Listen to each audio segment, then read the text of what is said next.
Ace Kennedy, my brother from another mother. What's happening? What's going on, bro? Listen, man, this has probably been one of the more awkward days here that we've had here recently of doing the pod here, man. We've been all over the place here this Friday, though, man. What's good with you, though, man? Man, listen, it's been weird because life has been happening. It's not that the lack of wanting to do the pod. I think, uh, like I said, it's definitely been busy. But I'm just now leaving a wedding. My boy Chris A just got married, man, to his beautiful wife. So I'm just now leaving the wedding, headed back to the house. Of course, I'm still trying to take care of Sarah, so I got to get back, man. I ain't even have a whole lot to really hang out for the reception or whatever like that. And plus we had the pod. This what it is. Yeah, yeah, man. So this is Chris A, your boy who's big on TikTok out there in Oklahoma. Yeah, he's huge on TikTok, man. This dude is nice kid on I think nice kid on TikTok. He's like huge following. I mean, he's been doing a lot with his platform. He's also a rapper, a Christian rapper at that. I mean, the dude is very, very talented. I've been knowing him for quite some times, you know what I'm saying? And it was cool because he makes me look cool around my kids because I know him. Because it's funny, they came out to the church for Christmas and it was like, yo, is that the TikTok? I said, yep, that's him. So it was funny because Charlie went to church one time and she went up to him. She said, yo, I got a TikTok for you, and just broke down and started dancing, bro. Charlie, bro. She didn't do the holy moly, did she? Nah, bro, she just got out there and just started making up her own stuff, doing the Charlie. Ah, That's what she did. okay. Yeah, Hey, so yeah. listen, What's man. good with you though? So this is a busy day for me as well, though, man. I came immediately from our basketball practice, and I got a crazy rest of the day because I still have to. I'm heading out to Thanksgiving traveling, right? So sliding on out to go visit my brother Ken first, and he lives up in Hampton. It's probably about 2 hours outside of DC. So I'm sliding on out there to see him tomorrow. And then, we'll be over there until like roughly Tuesday, pop up in DC for Thanksgiving for a couple of days and then make that trip on back. So crazy, crazy, crazy. And I still got to do stuff like I got to pack, because I still have to run out to gas up. It was just crazy though, man. So yeah, man, busy day though. Yeah, that's what's up, man. Well, give it to me, bro. It's the best thing you've seen this week. Oh man, so the best thing that I have seen this week. Oh man, listen, just something that was just very subtle because, like I said, all this week has been based off of me prepping to slide out. I finally saw the feng shui. It was dope. Yeah. So I'm watching the boy feng shui. He was killing it, and you know what though, man, I was that probably was my. This is crazy because I've been so focused on work this week though, man, that I saw that and that I'm gonna go with that, Fernando. What about you? For me, it's definitely the result of yesterday. We had something big to do going out in Oklahoma City with Julius Jones. We'll get into it a little bit later, but the best thing I've seen this week was the last minute save by the governor. So, like I said, Well, we'll get in more to. Go ahead. let's talk about that now, though, because listen, here's what's interesting because we talk about rulings and things like that, though, man. The Julius Jones was one that I thought was interesting because from somebody who's an outsider, I don't know a whole lot about this one. And then, of course, it gained a little bit more headlines when Kim Kardashian kind of jumped out there and was trying to lead the campaign of trying to, either reduce his sentence, get him freed. If I'm following this, and keep me honest when I say this story, but if I'm not mistaken, I think that there was a story about this dude being involved with a potential murder, and he was basically, apparently, they say that he was with another, or he was identified by someone else who was trying to steal, who was trying to sell the vehicle of the guy who was murdered, basically, though. And it sounds like, from what I understood, that one of the other guys who they say was involved pointed to this guy, Julius Jones, and said, hey, you know what? He probably got the murder weapon on over at the crib, had a gun. He was identified with having a red bandana I guess by whoever was a witness or someone who saw someone like that. And police went and searched the home and found this gun there that was wrapped in the red bandana or rag that someone described. So police just kind of put two and two together and said, hey, this is the dude. Let's go ahead and hem him up. Well, Even though there was no overwhelming proof that he actually did this.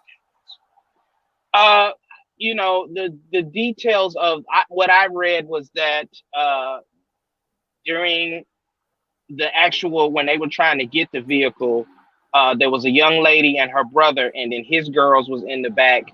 And from what I understand, whoever, you know, did the actual murder, she was able to get free, get the girls out and run to her parents' house. And during her testimony, things started not to link up. Like she was saying that he had braids or corn like that. And Julius Jones didn't have braids. And so it was a bunch of holes in the, and the governor had the power to give him clemency. So that's what happened. Probably, I want to say probably around noon or so that happened. And he was able to get that taken care of. But he basically, what the governor did was give him a life sentence without the possibility of parole. So at least he got to keep his life. So, you know, the work is still not done. You know, people are still going to be trying to do what they can to get him out. But, you know, the first step was to save his life. So that was the and, you know, just so many different people, many schools doing walkouts. I know Carly was a part of one, and she even spoke. And, you know, as you can see with, if you follow Sarah, she kind of posted, you know, what was going on through Carly's eyes, which was interesting to know that she was actually that involved. And so it, you know, it was, like you said, it was in my backyard. And it was interesting because, you know, I'm sure that they were thinking about the possibility of what could happen if his life would have been lost in this. So this was actually in the Edmond area then, right? Something like that, yeah. Yeah, so that was the part that I thought I read that was kind of surprising because, you know, listen, I frequent Oklahoma City in the area, and I've always kind of took in that Edmond was like the upscale area. It's almost like the Buckhead of or the Alpharetta, one of those kind of suburbs of Oklahoma City, though, man. So I thought that was interesting that it happened there, though, bro. It's crazy. Yeah, and crazy. I think the biggest thing is for the governor. You know, at first he was basically trying to say he didn't want any part, like he didn't want to listen to either side. He didn't want to listen to the family side because obviously, you know, the family is like, look, I get that all these people are trying to grant him clemency, but at the same time, we want justice for our family member. And so I'm sure that he was between a rock and a hard place to make that type of decision. Mm-hmm. Because they wanted closure, obviously, but then at the same time, you know, with so many holes in the story, like for him to lose his life without it being a clear cut that this is what happened, I think that was important to at least just save his life. So was grateful that he came to that conclusion. And yeah, it was a big win, but you know, like I said, the work is not done, and people aren't completely satisfied with how the outcome was, but at the end of the day, he still has his life, and in order for the work to continue to keep going. Yeah, man, I find that everything about it though, man, very interesting story though, man. I think that it's just crazy because I think that the big thing that I'm just tripped out on the most is that I totally understand from the family's perspective as well. Like, all right, that's all fine and dandy and everything like that, but I think that I don't know how what do they do? They redo a trial. They're not going to redo a trial after I've already sentenced him. How long ago did this happen anyway? Well, this has been going on it happened back in 2019. I want to believe, and I personally didn't like. I've heard of different people talking about it, but really didn't start diving into it until the day before, which is why I, had such a late post about it, because I wasn't like, you know how it's just like so much stuff going on that I didn't really pay attention what was going on until I started reading posts on Facebook. 'Cause I'm gonna be honest, man, I haven't really been reading a lot of Facebook posts just for the simple fact of what we talked about during the last pod, of just like so much negative stuff going on. And so I just really started to dive in and pay attention to this.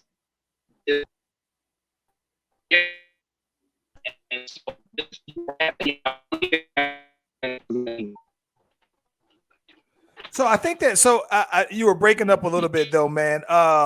It's I don't know if it's just my side though, man, but it definitely so here's what's interesting though.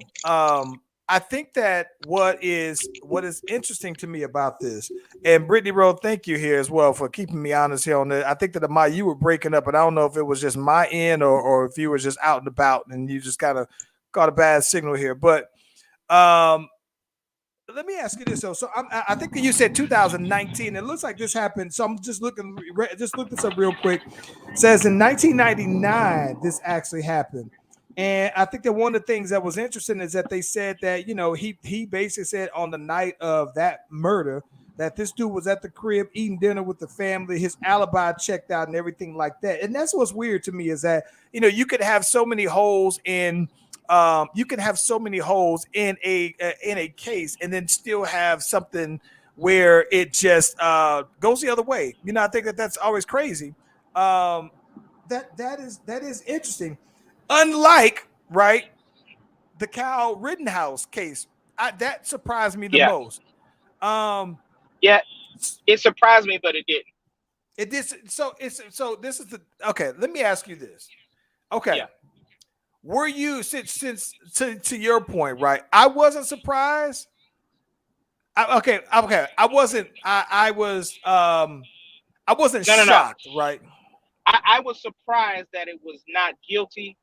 But I'm not at all like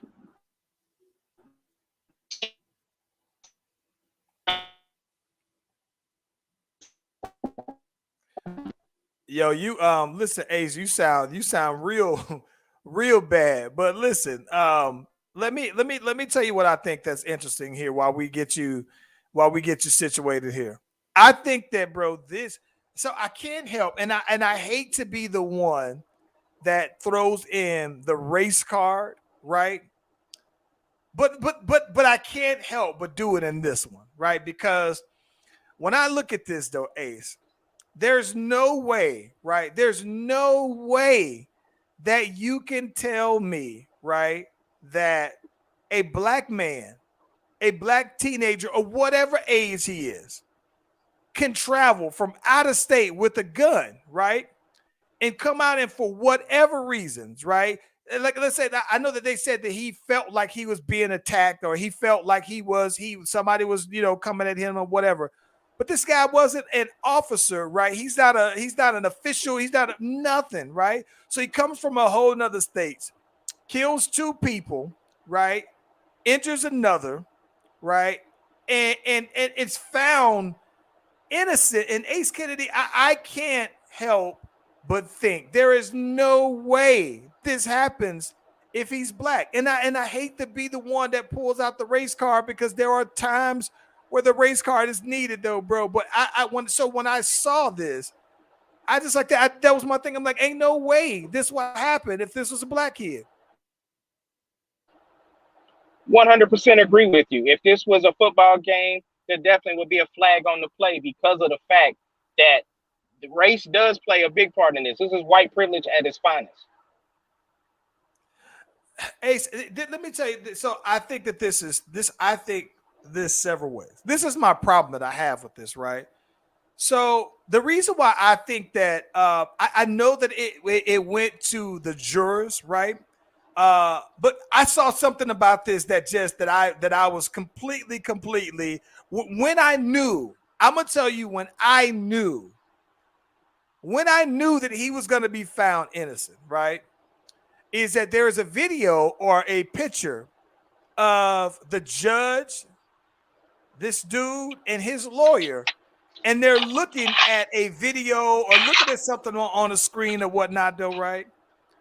And the minute that I saw that angle, right, that cropped angle of them, I said, "Oh yeah, he's innocent, bro. And that he's gonna be found innocent. He is not gonna go to jail." And the reason why I thought that, Ace, is that I looked at that, bro, and I said, "You know what? Not that this judge is gonna be the one that makes the final decision, but it says that he was right behind him looking on the phone, right?" So here's my thing that's funny to me. It's the fact that when I saw that, I saw how comfortable the judge was around him. Ace Kennedy, there's no way you're going to have this judge have a black guy standing behind him who just murdered 2 people, right? And be that comfortable, right? So I thought that when you see that, if you're a juror, you kind of look like, oh, okay, you know what? The judge is mighty comfortable with this guy. You know what I'm saying? It kind of paints a certain image, though, bro. So when I saw that, though, I said, oh, yeah, this boy, they about to let this boy get off. And, you know, when they start to do the whole boarding up and all that other stuff, though, man, and getting everything prepped, I knew at that point, yeah, they're not going to send us. They're not going to charge this boy because the judge just made him seem like he was safe, though, bro, by doing that. I had a problem with that, bro. Yeah, I had a problem with it too, man. The optics were just bad 100% on this the entire way.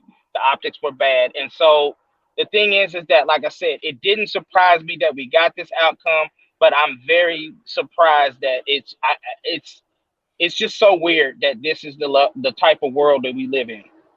And the justice system being this unbalanced. Shocking, right? If I was to use the word shock, I would have been more shocked, right? Because think about this, though. Everything lined up, right?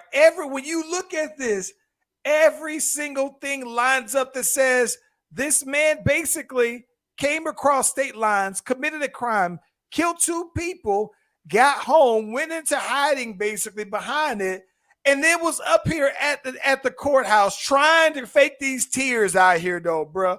And I'm just sitting here thinking, like, everything about this says guilty. And for you to still come back and say that this man was innocent, this is the thing that I'm more so that's by him saying he was found innocent on all charges. All charges. So what you're telling me then, right, is that you're saying you're co-signing that what he did was legal and just. Right? Like it'd be one thing if you say, okay, you know what? He's guilty on one of the charges, not even a misdemeanor. Everything, all charges, basically, he's found. So you're saying you're co-signing that this is acceptable. That's the problem that I have with this, though, bro. Yeah, 100%. And the thing is that I don't know. And you know, we have the Ahmaud Arbery case coming up soon, and that's another one that if that one turns out differently, bro, it's I just don't know. It's that Ahmaud Arbery one. I got my eyes on that one because here's the crazy thing. In the last thing that they showed in the last hearing, this guy who was there with them, while he wasn't the one who pulled the trigger, and that's what they're basically saying. I was there. I didn't shoot him, right? One of the guys. But he said this man was no threat. This dude never raised his voice at them, Ahmaud Arbery. Never raised his voice.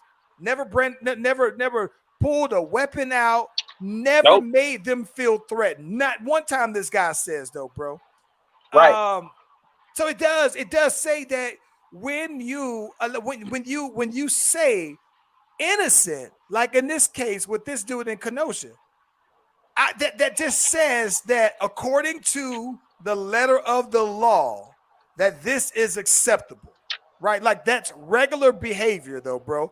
And my concern with that is that it feels very much one-sided. Like I could not picture this same outcome if this dude was black, bro. I just can't. 100%. There's nothing wrong with you saying that. I think that most people that have some sort of sense feel that if it had been a black dude, we probably wouldn't even have a trial because that individual wouldn't even be here. That boy be dead before he made it there, man. Right. I don't know, man. So I don't know where we go from here.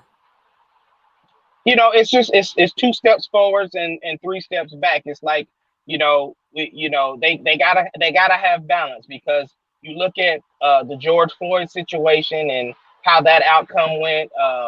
There's just been so many cases where it's been, up and down, where we see video footage of things that you would be like, how in the world could anybody see other than what we saw? Because there's no interpretation here. We saw what we saw on video, so like the video. So when you have that type of evidence, I just don't know what else is there to discuss. Yeah, I mean, listen, I had posted this earlier, and the homegirl Kia Smith said, she said, I've done many papers on the justice system, death penalty, etc., during my undergrad, and I understand. She said, I understand why the Supreme Court felt years ago that minors shouldn't get the death penalty or the electric chair due to their brains not being fully developed as adults. I didn't want him to get neither for that reason, but I did think he should have received some time for his actions. Going to get the weapon, leaving the state, leaving his home state, lying, saying that he was part of the EMT staff, etc., was wrong. And it says also 2 people are dead, and more than likely wouldn't have been if he wouldn't have been there and armed in the first place. It says, in my opinion, he didn't go there for peace. Instead, he was he was there to help the cops and get people under control without any training. And that's the part that I think that's just crazy to me. It's like, I don't care what your intentions are. If you went there with good intentions, bro, you ain't no cop.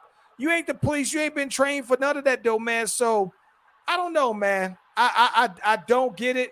And here's the thing that I think that's interesting. You say that because the timing of this whole thing, right? So you get on the edge of this. You already said that on Julius Jones, he basically, they come in, they grant him to where he doesn't necessarily get the death penalty, right? He doesn't. That's cool. Does it feel like, well, we gave y'all this one, right? We gave y'all George Floyd. We didn't give y'all Breonna Taylor, but they getting all these settlements. And by the way, Elijah McClain, the family got like 17 million. Got all this money. Who they really did him probably more wrong than all of the people. And not to say there's more, but his was dirty. They did him real dirty. But does it feel like, all right, you know what? We give y'all some, we get some. Like it feels like they're playing around with lives on this, though, man, for the justice system. That's what I'm saying. It feels like they're trying to create balance. Because like I said, for Governor Stitt, I don't know that man. And you know what I'm saying? I don't know what his thought process was to get him to that point. But all I do know, because like I said, he had both communities against him. One community that was riding for the family, and then of course this other community that wanted to save this man's life. So what do you do in this situation? Because at the end of the day, somebody's going to be upset. Because, you know, if he's like, well, look, I'm granting him clemency, but at the same time, he has to spend the rest of his days in prison, you know, without the possibility of parole. So he's serving out a life sentence he will stay in jail basically for the rest of his life. So, you know, is that closure enough for the family? I'm sure. I don't know. And it's interesting because me and my mom was talking about it this morning.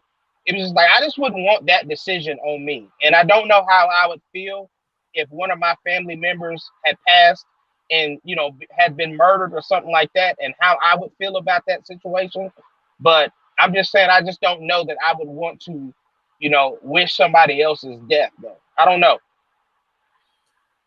I'm gonna be honest with you though, Ace. If it was clear cut and they knew that somebody, if they said no, this person without a doubt killed your family member, that would be an easy decision for me though, bro. I would have no problem at all. But I think that what makes this very unique is that there is just as much evidence that says that this dude that they don't know for sure that he did that. And for that, I would feel that way that you described. by locking someone up who it's very possible or is just as likely that they didn't do this as what they did do it though. So that's the one thing I do feel though, bro. But no, if something happened to somebody in my family members and they caught the person, they say, yep, this person has done it. No, they gotta go. Get them out of here. Get them boys out of there ASAP. And I would feel no problem at all. I would sleep like a baby. Yeah. Yeah, so like, oh, here is a perfect example. Perfect example that Ace. Let's switch topics here because a lot going on. You saw the video, Zach Stacy. Bruh. Did you listen? What was your reaction to that? You know, my thing is that I've been in situations to where females have made me upset, and they have been upset, but I have never in my life wanted to put my hands on a woman, somebody that is clearly not as strong as you. That is, bro, that like immediately somebody in her family should be in jail right now from still putting their hands on him, bro.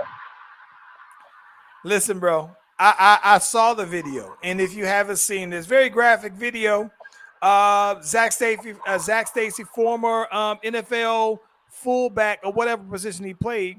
And so what was crazy about this, man, is that this dude, you play this video, and apparently they had like video cameras in the house, like home joints or whatever. If you got Ring or if you got Vivint, whatever, right? So they got the video, and you see him in one angle. He's going off at this girl. And he says something like, also, you thought this was like a good idea. You talk about me relationships or whatever. And she's just sitting there, and he literally snatches her up and throws her into a TV like a rag doll, literally like a rag doll.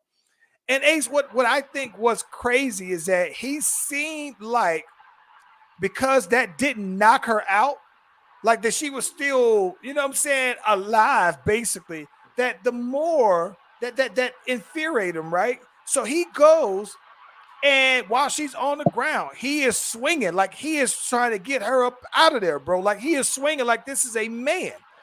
And so she's still kind of, blocking some of the punches and everything like that. And it seemed like it, and the whole time, 5-month-old son is sitting here watching this whole entire thing, though, right? That's what I was gonna bring up. That 5-month-old son is just watching it. Then the baby starts screaming because this guy picks the girl up, though, man, and does a whole WWE tables, ladders, and chairs choke slam this girl into a table, though, bro. And I was just like, yo, he was really.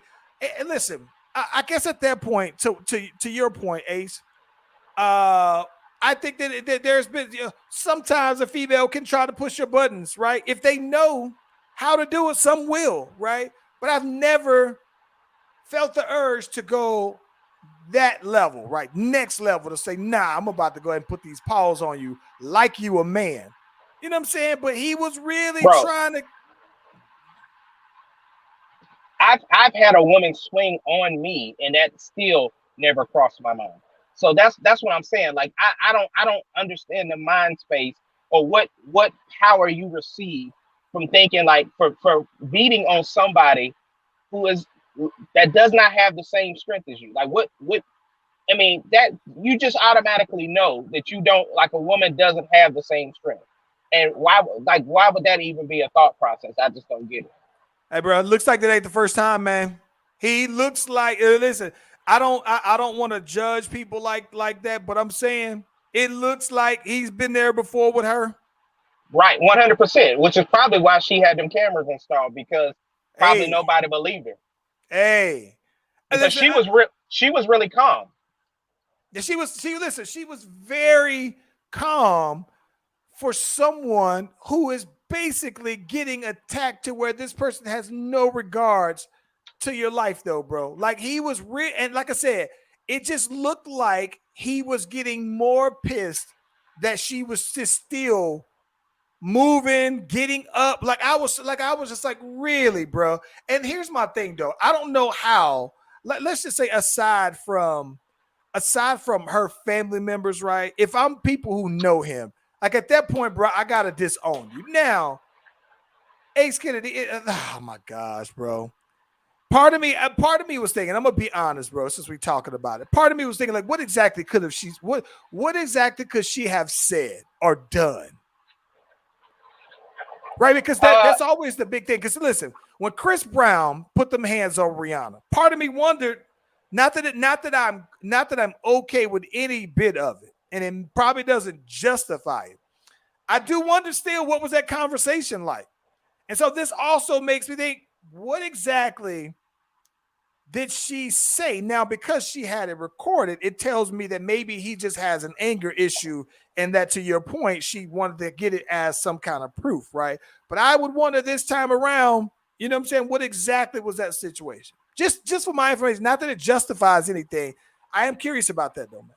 No. I think anybody want to know, because I think it doesn't justify the what happened, but that tells you the level of crazy. Because what if it was just something like, I mean, again, this has no meaning whatsoever, but let's just say it was an infidelity thing where she's, slept with somebody. What if, if it was something like that, then, that doesn't justify you putting your hands on her. I just don't know anything that she could have said where it's like, okay, I'm gonna put my hands on you. I'm thinking about that. I don't. What could a woman say? What could a woman say or do to make me? I don't know. And Brittany Rowe, I've seen this before. I'm gonna share this comment here, because this is one of those things that I see and that I disagree with. And Brittany Rowe put on here, Ace, that Chris Brown watched his mom get beat on growing up. And she said, again, unresolved anger issues. Like, listen, I don't buy that myself, though, man. But I agree with that, though, because hurt people, and when you experience a certain level of trauma growing up, you begin to believe that's normal, even though that. Charles, I get it. Listen. There are certain people that can go through situations growing up, you included in this, right? Where you've been through something growing up and you watched it and it was like, nope, that's not going to be the way that I do things. Right. You have people that's like that. But unfortunately, we have a number of people that can't get past that trauma. And especially we growing up, especially like in our era, we didn't really address trauma like that. Like being molested or being abused growing up. Those things, you are taught to suppress those things, not to say anything. And so then those things are built up inside of you. And then one day you look up, it's just like the syndrome when we be like, I'll never be like my parents. And then you look up like, dang, I'm just like my parents. Those types of things happen for real. So I understand exactly what Brittany is saying in that. I get that. To me, I think that, like I said, I look at that and I just, I understand what you're saying, right? I guess for me, I don't want to take the accountability away from somebody who decides, right? No. It's not taking the accountability away. It's not what I'm saying at all. Because again, at the end of the day, it boils down to it being a choice. You chose to say, nope, I'm not going to do that based upon like what I was taught growing up. I'm not going to do that. I'm going to do this. That was a choice you made. So the accountability doesn't go anywhere. It's just you start to get an understanding as to why it happened. Doesn't make it right. Doesn't make it anything like that, because that person has a choice. You saw this and this growing up. You have a choice to choose to go down that path or down this path. And if you choose the other path, then you have to own up to the accountability. Right. I get that. Like, to me, this is my thing. You can't, to me, if I grew up watching my mom get her tail beat, right, at a young age, I'm going to say, hey, you know what? That worked for my dad or my stepdad, or that worked for the next person. So I'm going to do the same thing. Like, if I'm watching my mom get beat and I know, I would look at it and say, nah, that's not that's not what I'm gonna do. Right. And right. But you gotta understand, you gotta also too look at it though, Charles. we're talking statistics here, right? If you look at most statistics, when you look at people who have issues with domestic violence or something like that, they can go back and say, oh, well, he watched XYZ. It happened to his mom, or it happened to this person. That's trained behavior. That's just what they know. Again, everybody still has the choice, but a lot of times when you look at those things that happen, it's because of the trauma that's happened to them in the past. Yeah, I think that I don't know, man. Like I understand what you're saying, I don't necessarily. I guess I don't disagree with it. My thought process is just different. Well, I on that. think the reason why you're having such a hard time agreeing with that, because again, you personally have been through something and you chose the other path, and you like it's almost like mental health, right? We talk about mental health, and it's hard for somebody who really has never experienced anxiety or depression or something like that to kind of understand how a person can be fine one day and then the next day have no desire to do anything. It's a little difficult to understand if you haven't experienced something like that. So it's kind of the same thing, but like I said, you persevere. Like you are one of the greatest people I know, but that's partly because you were able to look at situations growing up and saying, no, I don't agree with that. I don't agree with that. I'm gonna be better than that, or I'm gonna do this and that differently. So I think that's what makes it a little bit more difficult in this situation to get that. Because I'm not trying to take any accountability away from anybody that does those things, but I'm just saying I can understand why it's almost like addiction, right? You know, when you see people in certain settings where their parents were drinkers, heavy drinkers, and then they grow up and they do the same thing. You know, it's happened. I've seen that personally too. So yeah. That's a good, so that right there, right? That's one of the things that's with that scenario that you described, right? So my family, right? Not to put my business on out there, but you know, that I have a side of my family where drinking was a big deal. Heavy drinkers, right? Heavy drinkers still. And when I was growing up, I was just like, nah, not for me. It's not. There's no way that I'm going to repeat that, right? And so I think that's a grown man decision that I made. The same when it comes to the kind of dad that I want to be, right? You know what I'm saying? Yeah. Like I knew I made my mind up. Like there were some things that I was taught and I saw growing up that I was like, nah, that doesn't feel like that's the way, right? That's not how I felt that it was supposed to be. And so for that reason, I was cognizant of making that decision to do differently. But for that reason though, Ace, I think that my brothers all did the same thing. And it was something that we never had to talk to each other about doing. We just all were cognizant about, hey, this is how I was raised. This is what I saw growing up. And I'm going to not do those things, right? In order for me to be a better dad to my son, I'm going to not apply these things that I saw from other men in my life. I'm not going to, that's just, it's a decision. And that's why it's hard for me to back away from the accountability part though, right? Like I understand that some people can just say, oh no, this is trained behavior because this is all I saw. It's all I know, but it doesn't necessarily have to be all that you do, right? You don't have to repeat that cycle and you can make the decision. Yeah, but all I'm saying is some people just aren't strong enough to do that. Because I mean, like you said, I kind of same thing for me, right? For me, I saw a side of my family that drunk a lot and they used to get into fights all the time. And that there was a specific incident where I remember, and I was like, and to this day, I don't drink. And that's because of what I saw growing up. And that same thing. I think me and you took our first drink together at your graduation party. We took a sip of something. No, it was at the wedding. That was when we took that was when we had some hard liquor. That was some hard. Yeah, but yeah. At my wedding was the first time I remember having a drink, and I was 25 then. Yeah, but at the yeah. What did we have? What was that we was drinking on though, bro? It was like some. It had to be like some Hennessy or something. Yeah, it was some brown. I remember it being. Now you know what? It was brown.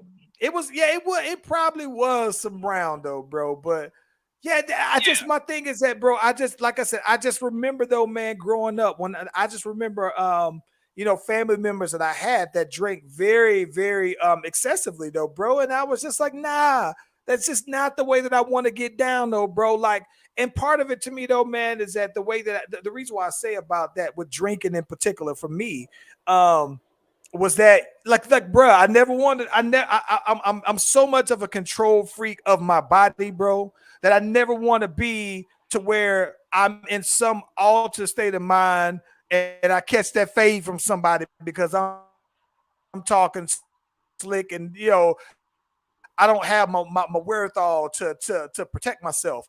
Uh, Yeah. but I think that there are certain things though, man. Like I tell you, I do admit, right, that, and I'll say this all the time on this podcast, and I say this all the time to you, that I don't, and I try my best to understand mental health issues better because it's something that I don't, admittedly understand. And so that's probably why when I say that I kind of disagree or I can't necessarily jump on board of that, part of my reasons I suppose for that is just like I've seen differently. I've chose differently though, and I'm not saying that everybody can or that everybody should. But I like listen, man. I don't. If I look at that and say, man, if I can, then other people can choose to do the same thing. And maybe that's a very simplified way of looking at that. Um, but like I said though, man, like I admit though, man, that I am not the most understanding person when it comes to mental health, depression, things like that though, man. It's not, but it's something that I do um try to listen and try to, get into that, tap into that more than what I typically would though, bro. Yeah, it is definitely something because I'm gonna tell you, man, when I see people post about them having a bad day or like I said, it's seeing somebody who is happy this day, like just like the greatest things are going in their life, blessed, got everything going, but then the next day have no desire to want to do something, bro. I completely 100% understand and feel it.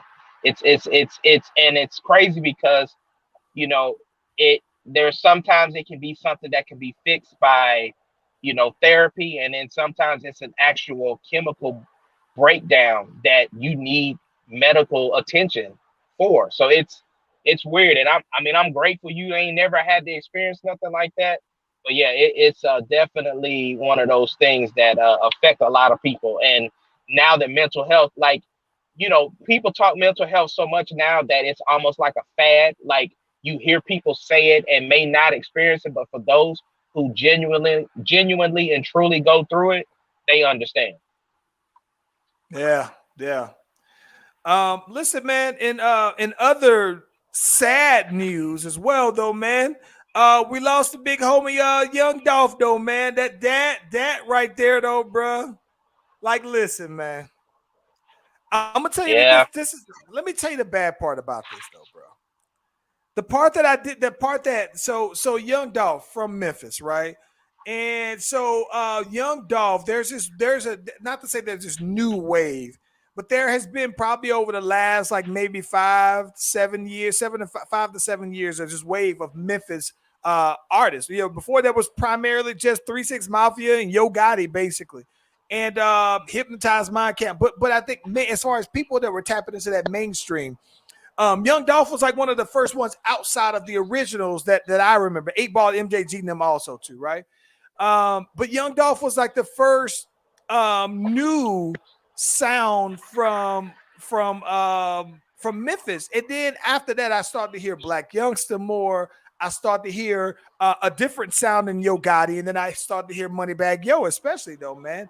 And I think that it was just sad for me to see that Yo Gotti was shot down in Memphis, and it just immediately reminded me of an interview that I saw on Vlad TV with Boosie. Lil Boosie was saying, yeah, a lot of these rappers are typically killed in their hometowns, and all of the here recently, the ones who have been killed have been killed in their spots, though, bro. It definitely was sad, though, man, to see the homie because he was 36 years old, though, bro. So I'm like, yo, Yeah, because didn't crazy. Nipsey die in his hometown? Nipsey died in front of his store. Right. Yeah, Nipsey died in his hometown. XXX died in his hometown. Now Dolph hometown. Not Dolph, but Young Dolph. Yeah. Now King Von didn't die that I'm aware of in his hometown. He was out of town though, man. But the odd part about it is that they basically have associated King Von with someone from Chicago for being pinned for that, which I don't think that they've still found anybody to be guilty of that though. But they point to that being something based out of Chicago still though, man. Yeah, it's that the whole thing is just sad because he was supporting a local bakery, a place that he frequents, and was going to get some cookies and lost his life, bro. Like that it's just terrible. Now I remember young Dolph a couple of years ago when Dolph was like was on fire, right? When he was like, because like right now, I'm not gonna lie, Moneybagg Yo is like, Moneybagg Yo is booming. But like a couple of years ago, it was Dolph that was booming. Dolph, I thought I saw something that said that Atlantic offered Dolph like something like $20 million distribution deal, label deal, basically, and he turned it down. And I guess he was probably thinking like, all right, either we can get this thing independently or we can, move it and get more money or whatever. So I saw that was one thing I saw. But then he had basically talked about him retiring, you know what I'm saying, here lately from rap though, man. So I don't think that he was really looking to go to being a CEO and pushing some of his artists though, man. So and Dolph would very much like a lot of the Memphis artists, though, man. They would collab very frequently with a lot of the Atlanta artists, though, man. So he was heavy on the Atlanta scene out here, though, man. But I was very, very, very like they listen, man. 36. I think we young now, but 36 is still very young to me, bro. It is very young, bro. Especially when I'm 41 and you 40. And I definitely feel like I'm still young, and so it's he was a little brother to us. So yeah, that's I just, man, my heart goes out to it because it's like I said, me and Sarah was talking about this. Like, there's a lot of people losing their lives, and I think that when we look at celebrities, it's just one of those things. Like, man, well, they got the money to have people to like security guards and bodyguards and stuff like that, but these people are regular people too. They not fixing to just be going out every single where protected like that. And so like you said, like XXXTentacion, him just sitting in his car slumped over, like all of these types of things that are just happening, bro. It's just unreal that they keep happening. Yeah, I don't know, man. And the bad part about it is that there's all kind of different rumors as far as who kind of did it, beefs that he had, you know what I'm saying? Like, and it typically, like something like that. I don't know, man. Like, I'd imagine that, that Dolph was a street dude, and he's been on now for so long that people have been almost pointing to the fact that maybe his death was behind not just street stuff, but like rap street stuff, basically though. So that's the bad part about it. It's like, come on, bro. I saw somebody who did a TikTok video, man. This dude was basically like boo-hoo crying and about this, and he was an older guy, and he was basically saying that, you know what I'm saying, that it was like Black Youngster was involved with it. And I was just like, now come on, man. Y'all just tossing names out here now though, bro. But it's very sad, nevertheless, though, man. Like my heart goes out to his family. I think that I listened to an interview with him where he was saying like he was like every year he was buying like a new house for one of his kids, basically. And so when they got older, they would already have all these properties and everything. Like they was like he was doing some real dope stuff though, man. And so it's very unfortunate, man. Very unfortunate. Absolutely. Bro, Hey, what man, do you listen. Go ahead.